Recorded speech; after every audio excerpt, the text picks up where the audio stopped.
Hey guys, it's time for another Redneck review. Today we're going to be going over a landmark issue. It's not in my wheelhouse, but I got permission to go ahead and do this one. Batman number 25 in the New 52. This completely black on black ink comic is awesome. Alrighty, so without further ado, let's get to it. The current writer on this is Scott Snyder and Greg Capula. Alrighty. Anyway, it starts off in Nigeria in a military convoy. Soldiers have stopped in the middle of the desert. They find a open shaft. And that's all we see for that part right there. In zero year. We're still in the 0 year storyline. Apparently it's supposed to be ending here soon. I'm kind of glad. I'm anxious to get back to Gotham in the current century. Alright. Anyway, we start off with Gotham in the blimps right here. They're going up and down looking for the new Batman, and they can't seem to find him.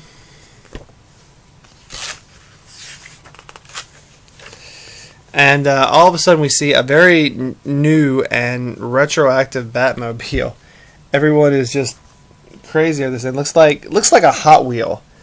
Really cool Hot Wheel. But apparently it's a Batmobile. And just this one line, the cops are up here. What was it you see? You see him? We see him, sir, and he sees you. I would assume so, sir. So He's slowing down. He's speeding up. Should I prepare... This is Alfred talking. Should I prepare the static bond tire, sir? Alfred, you have found your calling. Well, I appreciate your shh. Just embrace it. He's got this awesome car going down here. It looks like a Hot Wheel, but I like it. I think it's a cool little take on the Batmobile. And it jumps up over here, and they tell him it's clinging up and down. It's got a little bat hood ornament. So we're back to a lot of stuff like that for a little while anyway. Alrighty. Well, it slides over to Commissioner Gordon in a bizarre crime scene where a man is apparently, his bones were made so brittle that they broke out of his chest. And Gordon is just trying to make sense of this, after this destruction of this Red Hood gang. And apparently, Batman's already been here. And they're trying to figure out if Batman was the assailant or whatnot. They don't have that familiarity with him that they did with Batman. What we find out in here is that Batman, apparently one of these guys, they were in this lab, they were working with bone marrow and stuff to make it brittle or less brittle. But this one guy came in here and was the test subject for this particular stuff, and was just got addicted to it, and it messed with his body so much. He's basically a shapeshifter. While they're studying this, apparently it happened in a botany lab with of all people, Pamela Isley, before she became Poison Ivy. And what they find is they make this wonderful line: Pamela Isley, research assistant, seems more upset about losing the plants, honestly. Touching, and she saw the killer. What's she saying? Nothing really. I mean, it goes to that classic place of Pamela Isley as being the Poison Ivy. All right. Well, this is also after, if you've been reading Year Zero, you know about the Red Hood gang, and you know now about the Riddler sending an EM pulse through the city. The police are utterly useless right now. They don't have the technology, but Batman still has all his stuff together and powered up, and he's trying to figure out why the Riddler did this and whatnot. But in the meantime, he's trying to figure out where the Riddler is, and he found out that the Riddler used to work for Wayne Corp, and tried to, and he was hired by his uncle, the one that died in the previous run. All right. Well, in the middle of this, Alfred says to him, hey, there is a murder you have to go check out, and he says, that's fine, I'll go do that.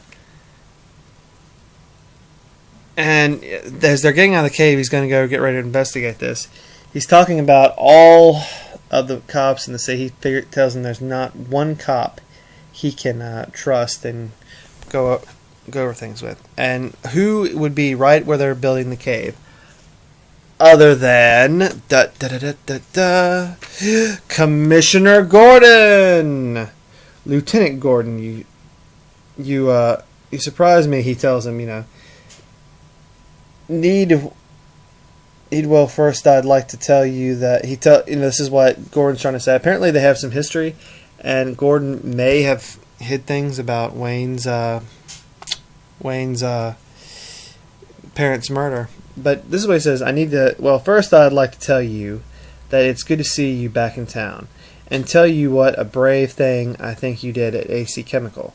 Standing up to the Red Hood gang like that, I think your parents. Lieutenant, I'm a bit of a rush, so if you'll excuse me. Mr. Wayne Bruce, listen, I know that what happened that night. I know you're angry with me for my part, but there are many secrets about what really...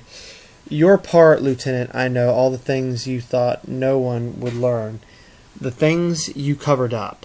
So don't ever talk to me about that night again, unless you're ready for some true ugliness. I've never gotten the idea that those two were at each other's throats. It's kind of sad. I hate seeing those two fight because they're like my favorite characters. Well, Commissioner Gordon the future Commissioner Gordon,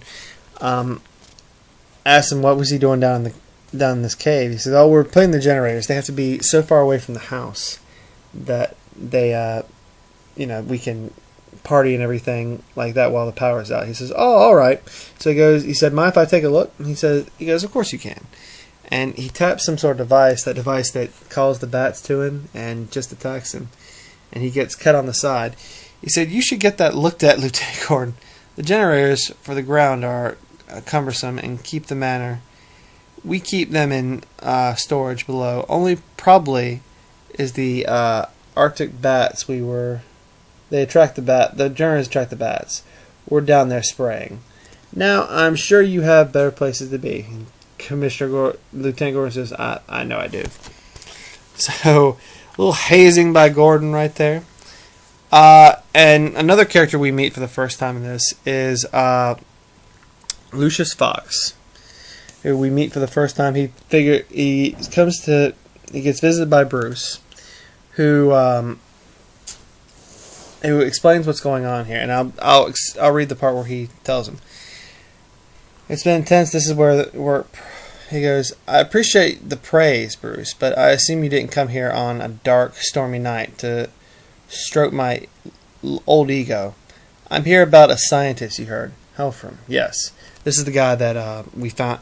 He's actually in the is killing the people. His name's Helfram, and he's called Dr. Death.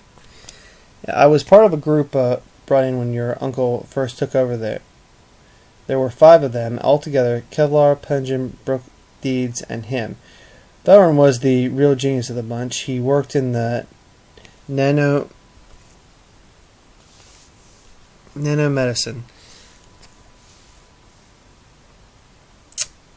matrix make the fibers reactive. That's the fibers in his bones. Yes, treated bones would react to trauma by sudden hitting a point of the impact, even growing new cells to implication. Basically, it's a repair for your bones. That's what he's getting at here. And right in the middle of this, apparently, is where I get that he's a shapeshifter. He all of a sudden, this guy turns into, or Lucius Fox helping now to look at this picture a little bit more. It wasn't really clear. I was trying to get through the story as fast as possible because I had a shift, but it seems like he's under the control of Dr. Death. So I'm going to go ahead and apologize for that. I do read my comics. Just a little mix-up right there. And we see that, this city never seen anything like me.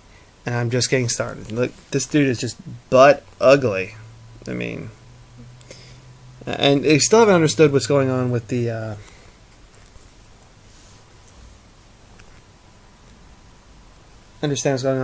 convoy. But that's the basic story of this 0 year thing. We have a new villain that I haven't heard of. I'm still learning some more stuff on the Batman stuff. But all in all, I rather like this issue. I wouldn't have gone with this particular story for, a landmark 25th issue. But all in all, I'd give the story a 3.5. Because even though it wasn't a particularly drawing story for me, it was great to be introduced to these moments with these reoccurring characters. Like Gordon and Lucius Fox, Alfred, and the little cameo of Pamela Isley, and just those little hints that we know what's going to happen. I would give the art a 3.5. I like this art. I just think it could be a little bit better. But it's 0 year, and this has been really appropriate. It's very colorful. Just in some places, it's just not what I'm looking for as far as the dramatic tone of it. Alright, guys. Well, that's your Redneck review. I'm giving it a 4 altogether. Final review. This is the final review.